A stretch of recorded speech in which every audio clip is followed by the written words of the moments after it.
The Railway Series, Book Number 13, Duck and the Diesel Engine, written by the Reverend Wilbert Awdry with illustrations by John T. Kenny. Dear friends, we've had two visitors to our railway. One of these, City of Truro, is a very famous engine. We were sorry when we had to say goodbye to him. The other visitor was different. I do not believe, writes the Fat Controller, that all diesels are troublesome, but this one upset our engines and made Doug very unhappy. The author. Story number 1, Domeless Engines. A special train arrived one day and the Fat Controller welcomed the passengers. They looked at everything in the yard and photographed the engines. Doug's driver let some of them ride in his cab. They're the Railway Society, his driver explained. They've come to see us, their engine's City of Truro as well. He was the first to go 100 miles an hour. Let's get finished, then we can go and talk to him. Oh, said Doug awed. He's too famous to notice me. Rubbish, smiled his driver. Come on. Doug found City of Truro at the coaling stage. Oh, may I talk to you? He asked shyly. Oh, of course, smiled the famous engine. I see you are one of us. I try to teach you my ways, said Doug modestly. All ships shape in Swindon fashion, that's right. Please, could you tell me how you bet the Southwestern? So City of Truro told Doug all about his famous run from Plymouth to Bristol more than 50 years ago. They were soon firm friends and talked Great Western till late at night. City of Truro left early next morning. Good riddance, grumbled Gordon. Chattering all night, keeping important engines awake. Who is he anyways? He's City of Truro. He's famous. As famous as me? Nonsense. He's famouser than you. He went 100 miles an hour before you were drawn or thought of.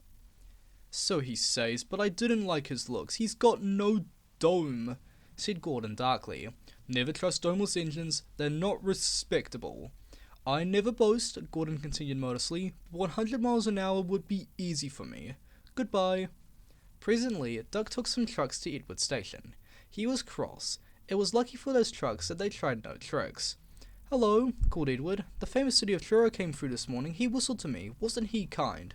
He's the finest engine in the world, said Doug, and he told Edward about City of Truro and what Gordon had said. Ah, don't take no notice, soothed Edward. He's just jealous. He thinks no engine should be famous but him. Look, he's coming now. Gordon's boiler seemed to have swollen larger than ever. He was running very fast. He swayed up and down and side to side as his wheels pounded the rails. He did it, I'll do it. He did it, I'll do it, he panted. His train rocketed past and was gone. Edward chuckled and winked at Doug. Gordon's trying to do a City of Truro. Doug was still cross. I should think he'll knock himself to bits, he snorted. I heard something rattle as he went through. Gordon's driver eased him off. Steady, boy, he said. We aren't running a race. We are then, said Gordon, but he said it only to himself. I've never known him run so roughly before, remarked his driver. His fireman grabbed the brake handle to steady himself. He's giving himself a hammering and no mistake. Soon, Gordon began to feel a little queer. The top of my boiler seems funny, he thought. It's as though as if something was loose. I better go slower. But by then, it was too late. They met the wind on the viaduct. It wasn't a gentle wind, nor was it a hard, steady wind. It was a teasing wind, which blew suddenly in hard puffs, and caught you unaware. Gordon thought it wanted to push him off the bridge. No, you don't, he said firmly. But the wind had other ideas. It curled around his boiler, crept under his loose dome, and lifted it off and away into the valley below. It fell on the rocks with a clang. Gordon was most uncomfortable. He felt cold where his dome wasn't, and besides, people laughed at him as he passed. At the big station he tried to wheesh them all away, but they crowded around no matter what he did. On the way back, he wanted his driver to stop and find his dome, and was very cross when he wouldn't.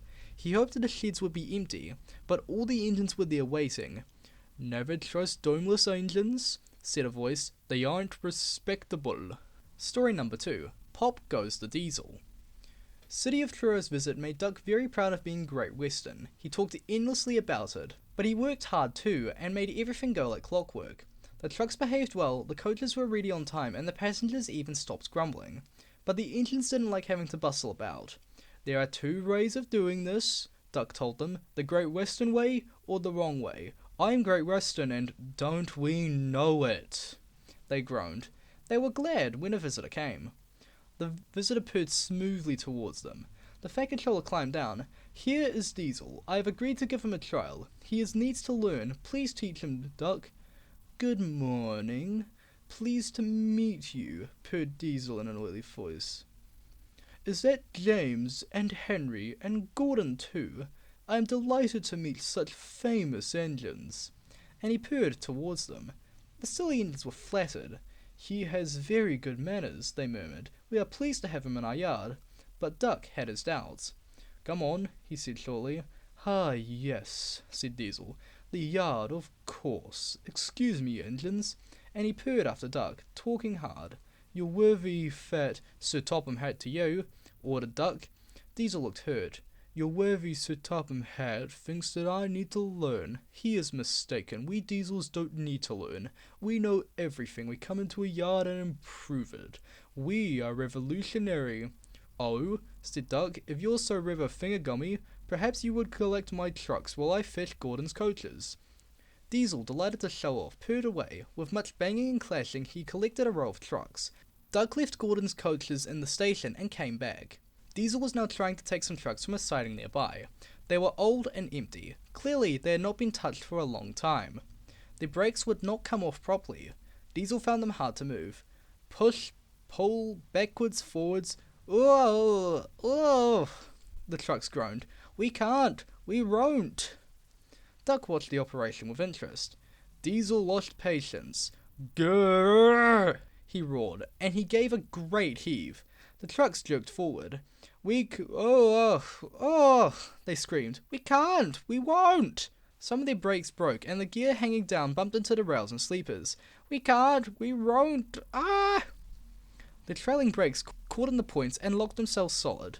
Grrr, roared Diesel. A rusty coupling broke, and he shot forward suddenly by himself. Ho, ho, ho, chuckled Doug. Diesel recovered and tried to push the trucks back, but they wouldn't move, and he had to give up. Doug ran quietly around to where the other trucks stood in line. Thank you for arranging these, Diesel, he said. I must go now. What don't you want this lot? No, thank you, Diesel gulped. And I've taken all this trouble, he almost shrieked. Why didn't you tell me? You never asked. Besides, said Duck innocently, you were having so much fun being Revo whatever it was you said. Goodbye. Diesel had to help the workmen clear the mess. He hated it.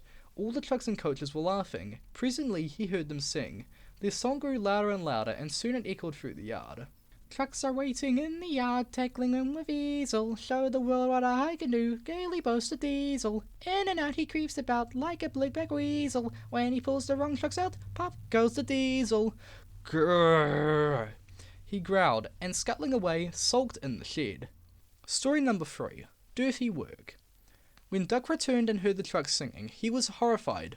Shut up, he ordered, and bumped them hard. I'm sorry our trucks were rude to you, Diesel, he said. Diesel was still furious. It's your fault. You made them laugh at me, he complained. Nonsense, said Henry. Duck would never do that. We engines have our differences, but we never talk about them to trucks. That would be disgraceful, said Gordon. Disgusting, put in James. Despicable, finished Henry. Diesel hated Duck. He wanted him to be sent away, so he made a plan. Next day he spoke to the trucks. I see you like jokes, he said in his oily voice. You made a good joke about me yesterday. I laughed and laughed. Duck told me one about Gordon. I'll whisper it to you. Don't tell Gordon I told you.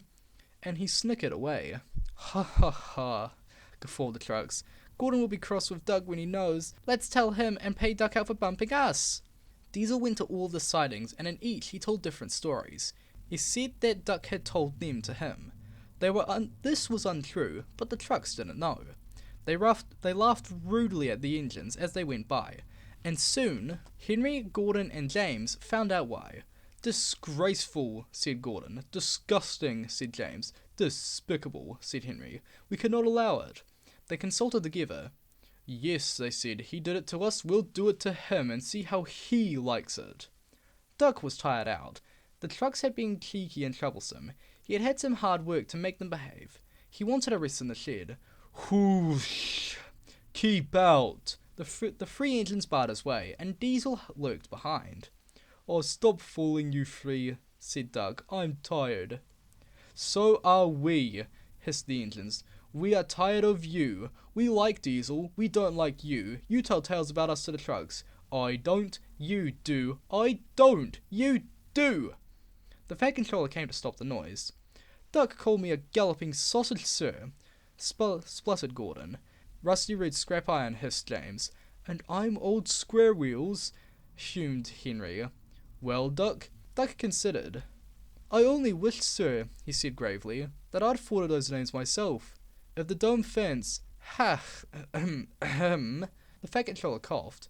He made trucks laugh at us, accused the engines. The Fat Controller recovered. Did you, Duck? Certainly not, sir. No steam engine would be as mean as that. Now, Diesel, you heard what Duck said. I don't understand it, sir, to think that Duck of all engines. I'm dreadfully grieved, sir, but know nothing about it. I see. Diesel squirmed and hoped that he didn't. I'm sorry, Duck, the Fat Controller went on, but you must go to Edward Station for a while. I know he will be glad to see you. Beg pardon, sorry. Do you mean now? Yes, please. As you wish, sir. Duck trundled sadly away, while Diesel smirked with triumph in the darkness. Story number 4. A Close Shave. So Duck came to Edward Station. It's not fair, he complained. Diesel made the Fat Controller and all the engines think I'm horrid. Edward smiled. I know you aren't, he said, and so does the Fat Controller. You wait and see. Duck felt happier with Edward. He helped him with his trucks and coaches, and sometimes helped foreign engines by pushing their trains up the hill. But Gordon, Henry, and James never spoke to him at all. One day he pushed behind a goods train and helped it to the top. Peep, peep, goodbye, he called, and rolled gently over the crossing to the other line. Duck loved coasting down the hill, running easily with the wind whistling past. He hummed a little tune. Beep, beep, beep! That sounds like a guy's whistle, he thought, but we haven't a guard. His driver heard it too, and looked back. Hurry, Duck, hurry, he called urgently. There's been a breakaway, some of the trucks are chasing us. There were 20 heavily loaded trucks. Hurrah, hurrah, hurrah! They laughed. We've broken away, we've broken away, we've broken away! And before the signalman could change the points, they followed Duck onto the down line. Chase him! Bump him! Throw him off the rails! They laughed and hurtled after Duck, bumping and swaying with ever-increasing speed. The guards saved Duck. Though the trucks had knocked him off the van, he got up and ran behind, blowing his whistle to attract the driver's attention. Now what? Asked the fireman. As fast as we can, said the driver grimly. Then they'll catch us gradually. They raced through Edward Station, whistling furiously, but the trucks caught them with a shuddering jar. The fireman climbed out, and the van's brakes came on with a scream. Braking carefully, the driverman was gaining control. Another clear mile and we'll do it, he said. They swept around a bend. Oh, glory, look at that! Passenger train was just pulling out on their line from the station ahead. The driver leapt to the reverser. Hard over, full steam, whistle. It's up to you now, Duck, he said. Duck put every ounce of weight and steam against the trucks. They felt his strength. On! On! They yelled, but Duck was holding them now. I must stop them, I must! The station came nearer and nearer. The last coach cleared the platform. It's too late! Duck groaned and shut his eyes. He felt a sudden swerve, and slid, shuddering and groaning along a siding. A barber had set up shop in a wooden shed in the yard. He was shaving a customer. There was a sliding, groaning crash, and part of the wall caved in. The customer jumped nervously, but the barber held him down. It's only an engine, he said calmly, and went on levering. I beg pardon, sir, gasped Duck. Excuse my intrusion. No, I won't, said the barber crossly. You've frightened my customers, and spoiled my new paint. I'll teach you, and he lathered Duck's face all over. Poor Duck. They were pulling the trucks away when the Fat Controller arrived. The barber was telling the workmen what he thought. I do not like engines popping through my walls, he fumed. They disturb my customers. I appreciate your feelings, said the Fat Controller, and will gladly repair the damage, but you must know that this engine and his crew have prevented a very serious accident. You and many others may have been badly hurt. The Fat Controller paused impressively. It was a very close shave, he said. Oh, said the barber. Oh, excuse me. He ran into his shop and fetched a basin of water and washed Duck's face. I'm sorry, Duck, he said. I didn't know that you were being a brave engine. That's all right, sir, said Duck. I didn't know that either. You're very brave indeed, said the Fat Controller. I'm proud of you. I shall tell City of Truro about you next time he comes. Oh, sir. Duck felt happier than he had been for weeks. And now, said the Fat Controller, when you are mended, you are coming home. Home, sir? Do you mean the yard? Of course, but sir, they don't like me. They like Diesel. Not now, the Fat Controller smiled. I never believed Diesel. After you went, he told lies about Henry, so I sent him packing. The Edgers are sorry and want you back. So when a few days later he came home shining with new paint, there was a rousing welcome for Duck the Great Western Engine. The end.